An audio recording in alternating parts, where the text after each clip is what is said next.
श्रीमन्यधुक्षतिभृदीश हरे मुरारे नारायण प्रणत संस्मितितारकाङ्घ्रे श्रीमन्दिरायत मनोज्ञ विशालवक्षः श्रीयादवाचलपते तव सुप्रभातम्।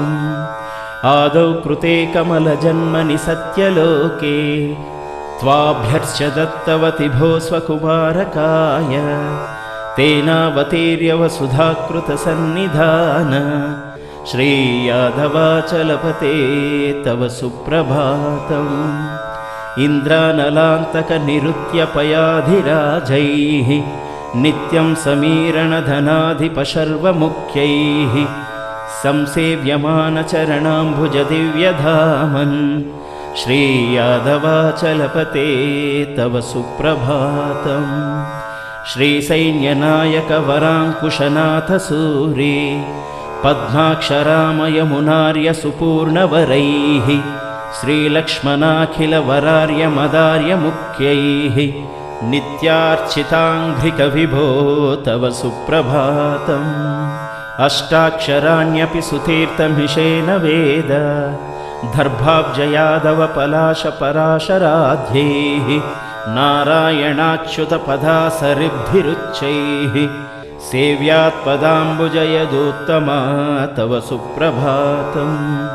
क्षेत्रैः पटाश्वनरसिंहमहीन्द्रसंवेत् अश्वत्थथार्क्ष्यनयनादिवराहमुख्यैः सीताटवी प्रभृतिभिः श्रीतदिव्यधामन् श्रीयादवाचलपते तव सुप्रभातम्।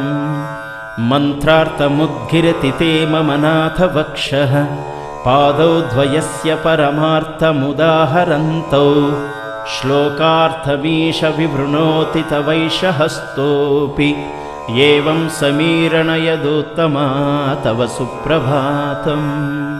यत्कौतुकं तव गजेन्द्रविपद्विनोदे याचत्वरा ध्रुपदजा परिपालनेव तद्रूपया त्वरितया भवसिन्धुमग्नं मां तारयेह यदुशैलमणे तव सुप्रभातम्। प्रातश्चु निश्चलमतीर्यधुशैलबन्धो यो वा पठेदनुदिनं यदि सुप्रभातम् तस्मै विहङ्गगमनः कमलासहायो नारायणः परगतिं सुलभां प्रसूते। जय जय सुप्रभातमरविन्दविलोचनते जय जय यादवाधृशिखरोज्ज्वलदीपहारे जय जय भाष्यकारकृतमङ्गलभक्तनिधे जय जय देवदेव विनतानभिनन्दनयनः।